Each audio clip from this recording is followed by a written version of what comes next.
Kiké Hernandez wants to be a Dodger. Cody Bellinger won't be a Dodger. And Devin Williams thought he was going to be a Dodger. Let's dig into it live on Locked On Dodgers.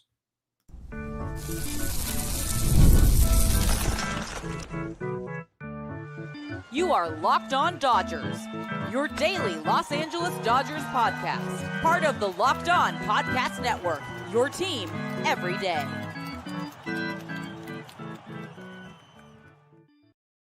Hey, Dodger fans, this is Locked On Dodgers, part of the Locked On Podcast Network, your team every day, spending 30 minutes every weekday talking to you about the World Series champion Los Angeles Dodgers. Remember, this show is free and available on all podcast platforms and on YouTube simply by searching for Locked On Dodgers. So please subscribe wherever you're watching or listening right now. If this is your first time with us, my normal co-host, I'm Jeff Snider. My normal co-host is Vince Samperio. Vince is unavailable today, so I have my almost as good co-host, better in some ways, co-host Clint Pasillas with me. Vince and Clint and I, we're all lifelong Dodger fans, just like you are. We've also all spent time covering the Dodgers in the press box and the locker room. So we bring you the smart fans perspective on our boys in blue every weekday morning. Today's episode is brought to you by the College Football Playoffs. The College Football Playoffs is here, and you don't want to miss a moment of the action. The College Football Playoff, presented by Allstate, begins with 4 first-round games, December 20th and 21st on ESPN, ABC, TNT, and Max. And with that said, here we are, Clint, you and me, talking Dodgers again. Thank you for being here with me. Absolutely. Vince let me know that he was unavailable today, and I don't know that my voice has 30 minutes of uninterrupted talking in it. I think I can handle 30 minutes of talking to my buddy Clint. So here we are. I'm happy to be the bulk guy for you, Jeff. And you know, I'll say with Vince, I'm definitely on podcast, a much handsomer, maybe even on video, much more handsome or handsomer again than your boy Vince Samperio. But happy to talk about some Dodger baseball. Hey, we got some things to talk about today, so it's a good show to do. And the hat is forward, so you know it's a Locked On show. That's how. If you watch Clint's channel, I've been on Clint's channel a lot. My hat's backwards over there with him. Our hats are forward here. This is how we're differentiating here. So it Bizarro works. world. Those of you who are listening, just picture 2 chubby bearded guys with forward-facing Dodger hats, and you just got the entire video experience. We got the entire Kiké experience again in 2024 after getting it for the last couple of months of 2023. The Kiké experience is not always a good one, but in the postseason, it seems to be a pretty darn good experience. And Kiké said on Tuesday that his main goal, his main priority is to come back to the Dodgers. That's where he wants to be. He wants to come back, win another World Series with the Dodgers. He also said that he originally was going to get suspended for dropping his F-bomb on live TV. And he said the union and his agent talked it down to just a fine. But the more important part for our discussion, Kiké wants to be back. And if you had told me this back in like June, I would have said, okay, we all want things we can't have, Kiké. But it's kind of surprising with how things turned on at the end of the season. Then obviously the postseason, I think we can all agree that we want Kiké back too, right? Yeah, I mean, we know Kiké with the glasses apparently is the real deal. I think there was something. What I like is when you see these dudes go on a hot streak and you could point to something, you know, actually happening or changing or being different.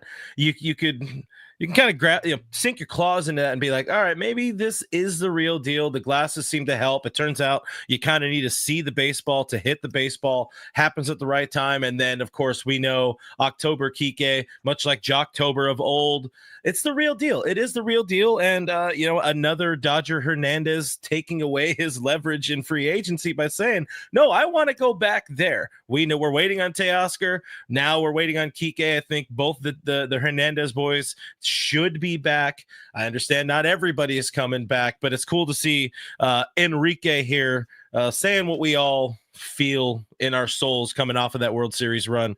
He wants to be back, and we want him back.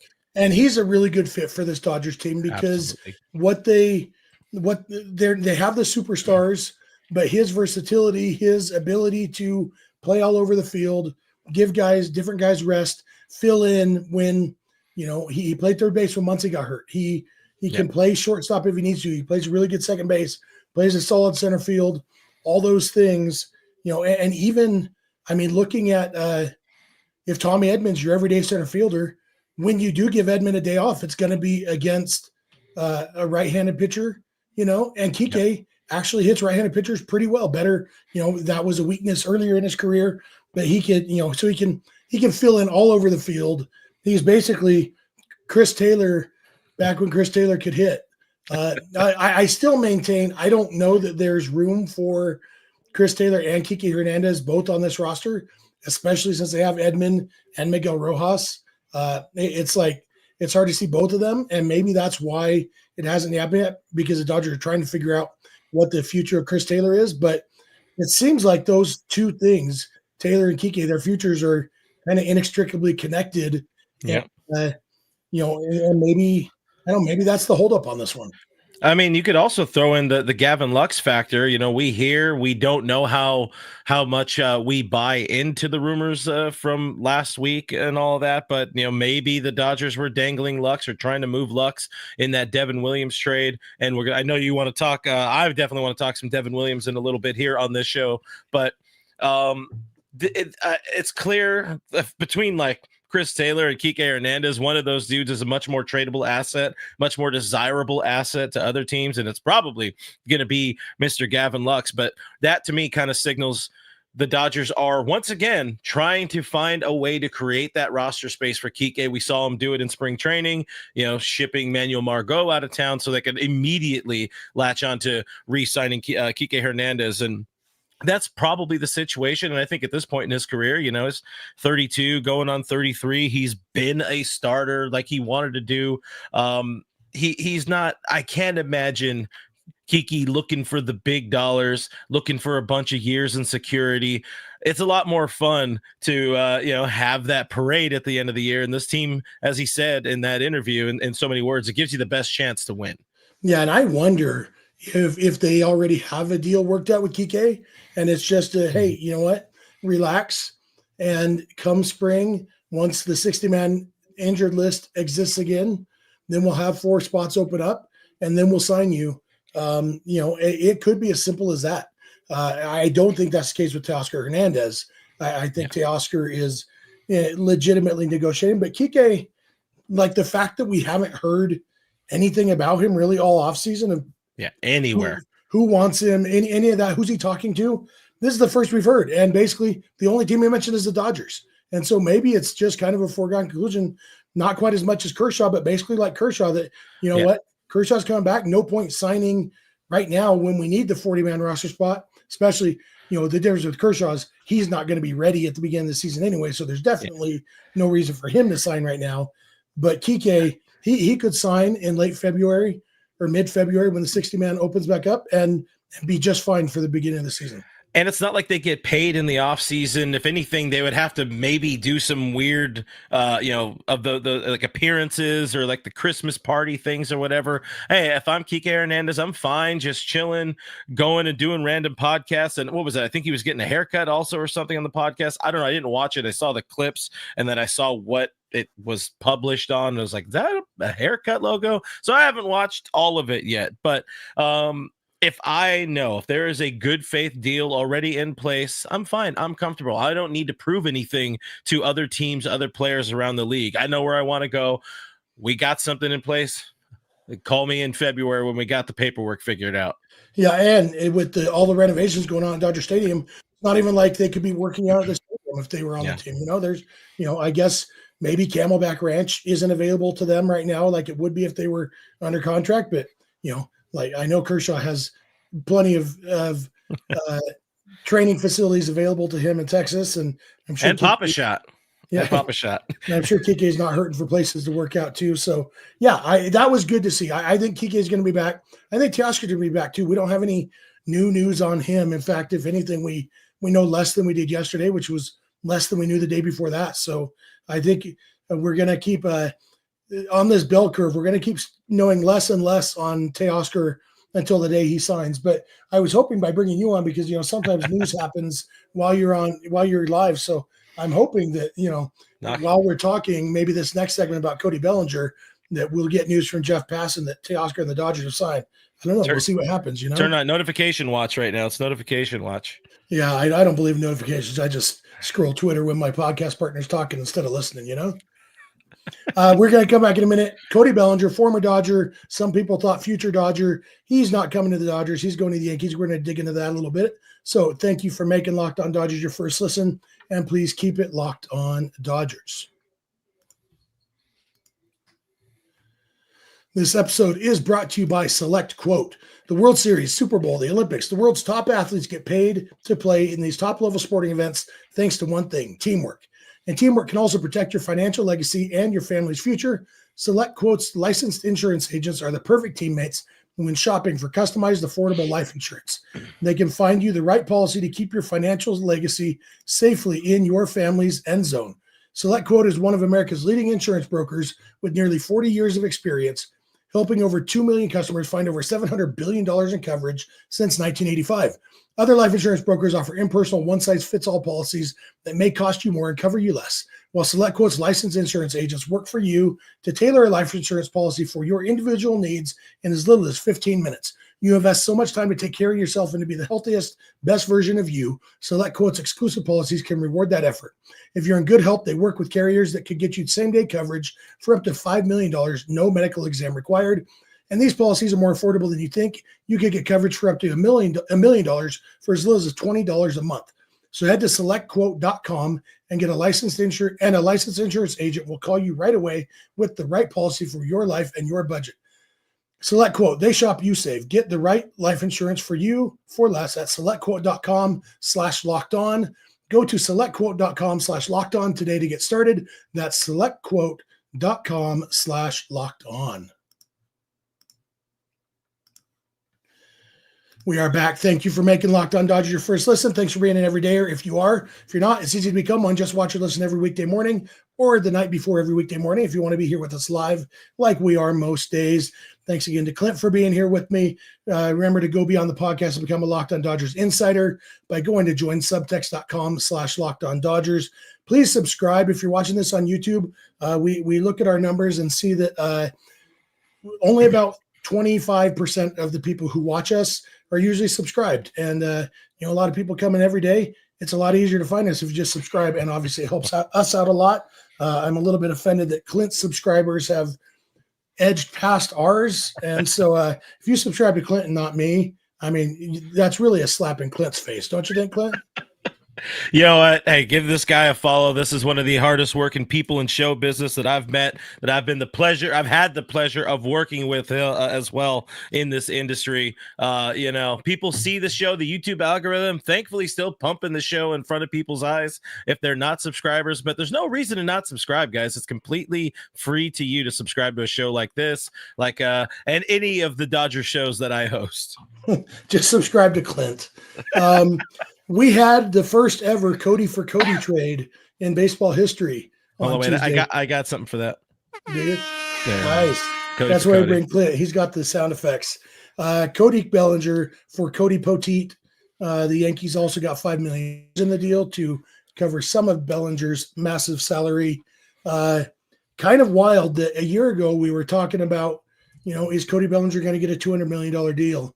And now it's like, how much are the Cubs going to have to pitch in to get Cody Poteet for Cody Bellinger? How the Codys have fallen a little bit. But I think everybody kind of saw this move come, and the move makes sense from a positional standpoint with the Yankees needing an outfielder and a first baseman. Cody can fill in either of those positions. Obviously, Yankee Stadium is friendly to left-handed hitters. The trade makes sense, and it makes as much sense as a trade to the Dodgers didn't make sense. So I'm kind of glad this happened, because we still get people all the time saying, well, what about Cody Bellinger? What about Cody Bellinger? Now we know that's not going to happen. I think that's probably a good thing. Yeah, I had Cody on the back burner backup list if the Dodgers don't sign Teoscar and also don't bring back Kiké Hernandez or something like that. Maybe you could force a fitment there, but the best days, the best era of Cody Bellinger and the Los Angeles Dodgers are well behind us. Like you already said, this move was telegraphed for a lot of the offseason, even before the Juan Soto deal was done. The Yankees were very clear potential trade partner and landing spot for Cody Bellinger. And I really like the move. I mean, gets Cody out of Chicago, gets him playing for a playoff spot again. It gets the Cubbies, a nice pitching, not prospect, but it gives them another arm there that they could, however they want to use them, if it's a starter, if it's a reliever, whatever their plan is. And like you said, it gives New York some first base and center field, probably not right field. I think Aaron Judge is going to be playing right field, but it could be a very, very dangerous team if it is Cody in center field and maybe he picks up a few more feet per second of sprint speed like he had of old. He can get that fleet of foot center field back. And if the Yankees had a first baseman, all of a sudden you're like Juan Soto, who you could have went and signed him for 600 or 760 million or whatever it is, or they got all these pieces: Max Fried, Cody Bellinger, Devin Williams in the mix as well. I really like what the Yankees have done, and I also really like the fact that Cody Bellinger is not a Dodger again. Yeah, the big question for Cody Bellinger, the two big questions. One, can he become a good defensive center fielder again? He used to be one of the best in baseball. He's not anymore, but that doesn't mean he can't be again. And two, can he hit? Because if there's one thing we know about Cody Bellinger's bat, it's that it is inconsistent. And, if he hits well and plays a good center field, it's just a huge move for the Yankees. But also, if he's inconsistent, if he struggles, and if he's poor defensively, then they have to start thinking, okay, do we want to move Aaron Judge back to center, put Cody in right where he's better? Because like defensively, with Judge in center and Cody in right, they would be a better defensive team than they were in 2024 because Cody would be better defensively than Soto. But Judge is clearly better defensively in right field. He just doesn't have the wheels to play center field. So, there's definitely question marks about this, but yeah, I like the move for Bellinger. I'm a big Cody Bellinger fan. I have a soft spot for him, not enough of a soft spot that I wanted him back in Dodger blue, but I want him to be successful and be happy. It's kind of fun having him and Judge on the same team. They were the two rookies of the year in 2017. They were, they were kind of number 1 and 2. They both burst onto the scene as superstars. Obviously, Judge has had a more consistent career over the years, but I mean, they've both won an MVP. It's been a good career for both of those guys, and it'll be fun having them on the same team, maybe against the Dodgers in the World Series again next year. Although, that's so far away, and the Yankees haven't really proven that they can consistently win. So they've still got some work to do. But like you said, between Max Fried, Devin Williams, and now Cody Bellinger, they've definitely filled some holes. Still have another hole or two to go. Yeah, you'd like to see them maybe add Christian Walker, so he's not in the NL West anymore. You're mentioning, I completely forgot that Cody and Judge came up at the same time, and it's funny, we didn't hear, they weren't as big of a narrative that MLB pushed as, let's say, the Belli Yelly we had a whole bunch of, especially in 2019, where both are chasing that NL MVP. Remember that year and a half when Christian Yelich was good? Oh, man. He was exceptional. Remember that, 3 months where Dodgers fans wanted him traded to LA? I think last year it was. Maybe it was the year before. No, I'm good with that one. I'm also good not having Cody back. And hey, it's also a reunion because I see the chat talking about Cody's wife being Giancarlo Stanton's ex-girlfriend, and that's going to be good for clubhouse chemistry. Yeah, I don't know about you. I've gone out to dinner with my wife and an ex and her husband, I think adults, it's not Scandal. that big a deal. No, Immediately you just start fighting and throwing things at each other because, we can't be cordial. Yeah. It obviously doesn't mean that you actually have something in common, Hey, we have the same taste in women. Let's bond over that, But, Bond over baseball and babes, I think, is what it is right there. And chicks dig the long ball. I mean, we could keep going probably. I know. Bond over getting paid probably more than they're worth at this point. That's Cody and Stanton can definitely relate to that.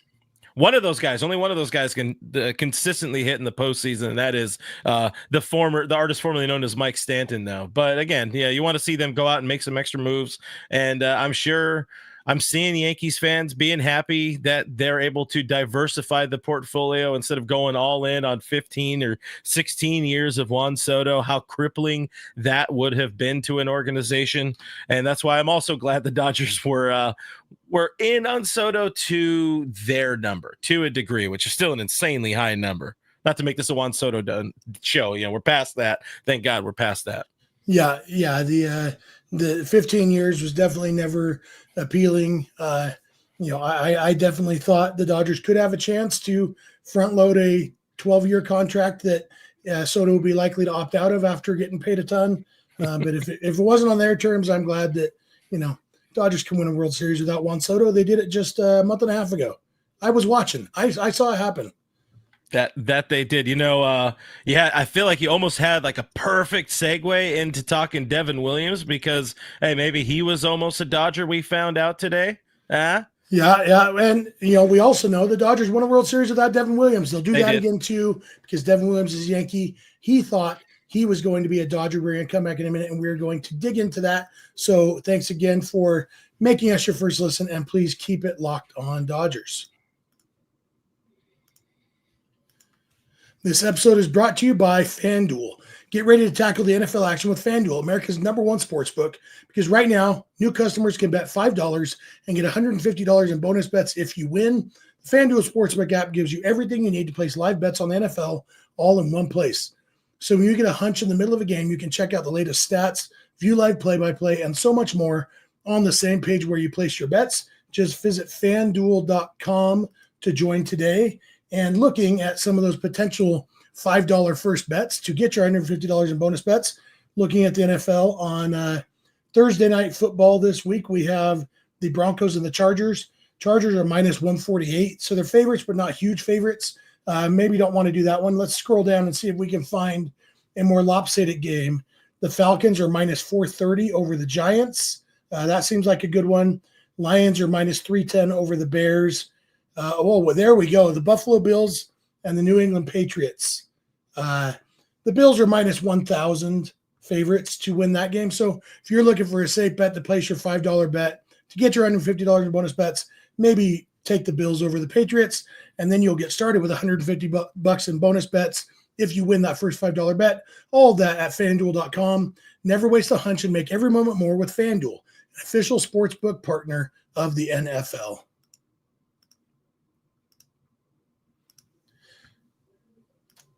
There we are. We are back. Thank you again for being with us. Remember, for your second listen, be sure to check out Locked On MLB, hosted by our buddy Paul Francis Sullivan, a.k.a. Sully. Also, be sure to check out Locked On Sports Today and Locked On Sports Los Angeles over on YouTube, 2 24/7 streaming channels from the Locked On Podcast Network.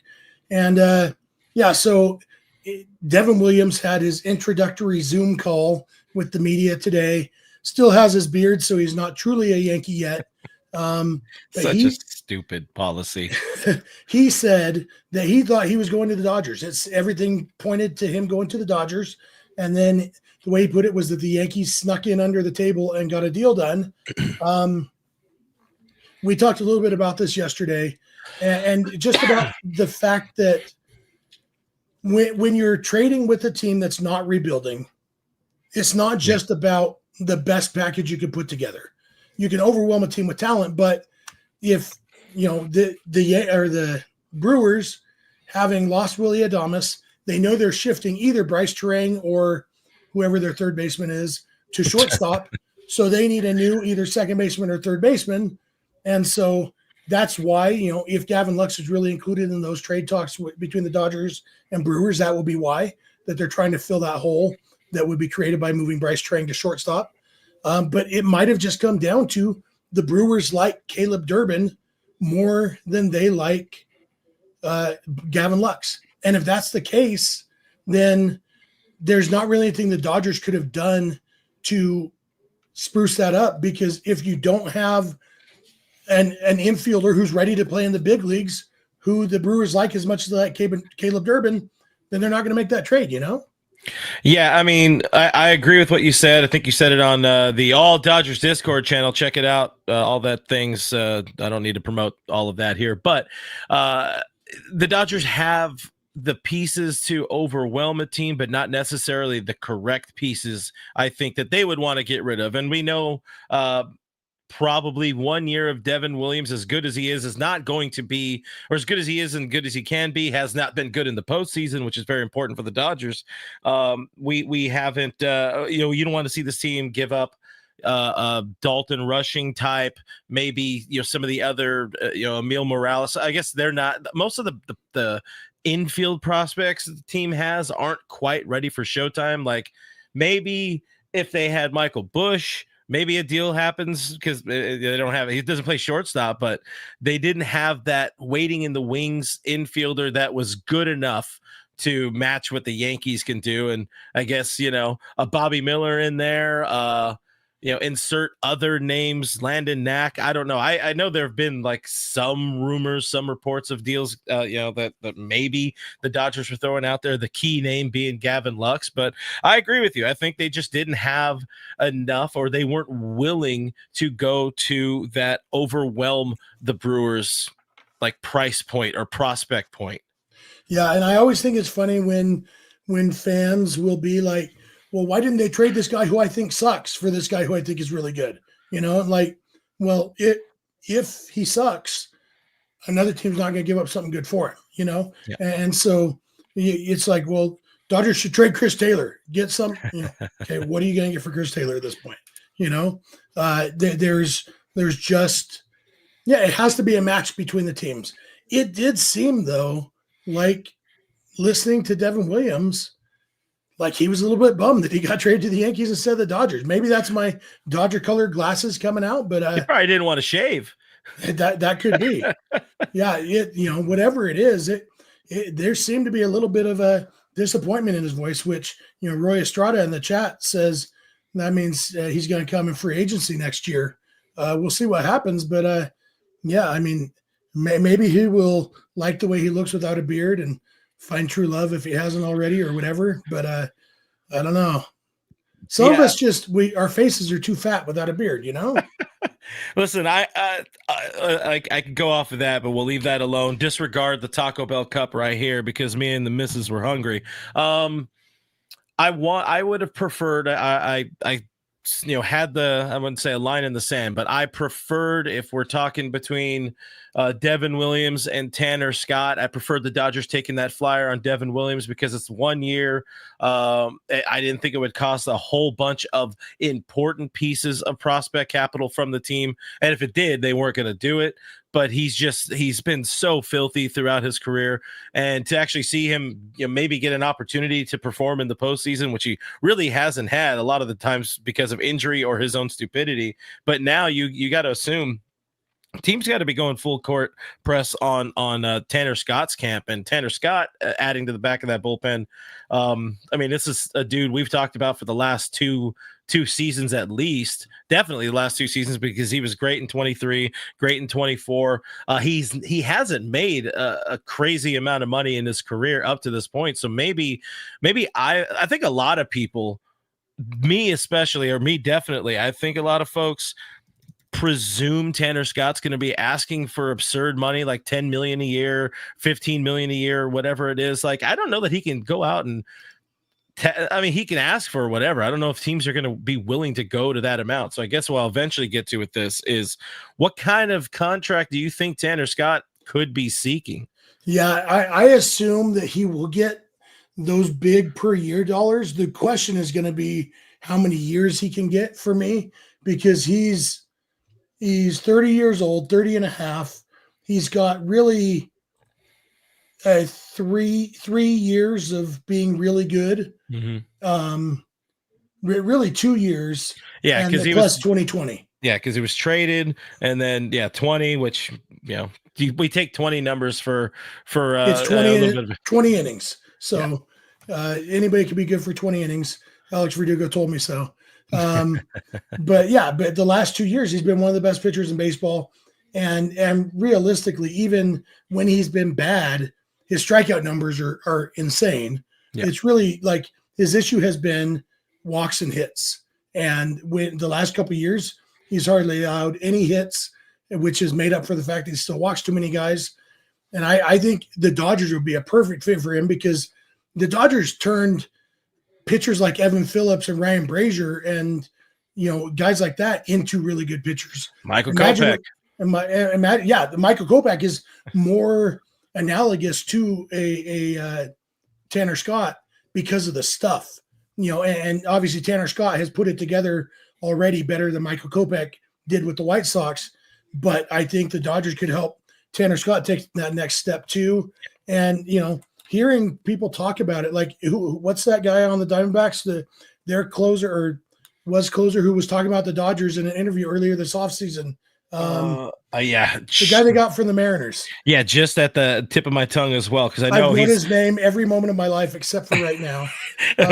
People will put it in the chat soon enough for sure, but I know he's also been on foul a bunch of times. There you go, Paul Sewald. Thank you, Cole. Yep. And Paul Sewald didn't get asked a question about the Dodgers. He was just like, "What's free agency?" I'd love to pitch for the Dodgers. I'll pitch any role, And I think that's probably a pretty common thing with these pitchers who see. But yeah, I do think that Tanner Scott is going to get 4 years, and it's going to be in the $12 to $15 million a year range. And man, that's such a crazy bump, though. What he made $5 million, 5.7 last year. Look at what the Dodgers paid Joe Kelly to be Joe Kelly. This is fair. So that's the thing for me. Like I think you could sign Tanner Scott for 4 years, feel pretty confident he's going to be really good for 3 of them, and feel okay about that. That's kind of what I expect to happen. Now, we just need any of these things to happen, though. Tanner Scott, Teoscar Hernandez, Kiké Hernandez, although, like we said earlier in the show, I agree. He's most likely one of those guys that's going to wait until January, February before a deal becomes official, probably has something in pocket. But can we get any of these things happening? It's almost Christmas. Dodgers fans, we haven't had a signing since Michael Conforto. Our hands are shaking now, Let's make it happen, Dodgers. Andrew Friedman, I know you're watching. You get these two chubby guys with their hats facing forward together. Friedman's watching. Let's make it happen. Oh, sorry, somebody in the chat said we're fluffy, not chubby. Thank you. We may be both, A lot of fat around that fluff. Yep. But we are also a half-hour-a-day show, so it's time to wrap this up. Clint, you got any final words?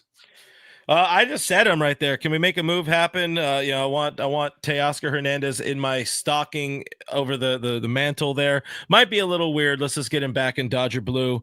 And tune into all of my shows, guys. Dodgers Territory, all Dodgers with Clint Pasillas. That's me. Usually we're live on Mondays and Thursdays. One of those has Alana Rizzo, tube in, all that. Yes, sir. All that Clint said. Somebody make us a remix of Mariah Carey saying "All I Want for Christmas is Teo." It's the right number of letters, if anything. Teo. Hey, your voice is bad enough, my guy. Yeah, I know. Tell me about it. Last thing I need to do with this is start singing. That'll do it for us. Thank you for being here with us. Thank you, Clint. Thanks to our everydayers. If you're not an everydayer, it's easy to become one. Just watch or listen every weekday morning and make that easier on yourself by subscribing wherever you're watching or listening right now. Be sure to go beyond the podcast and become a Locked On Dodgers insider by going to joinsubtext.com/LockedOnDodgers.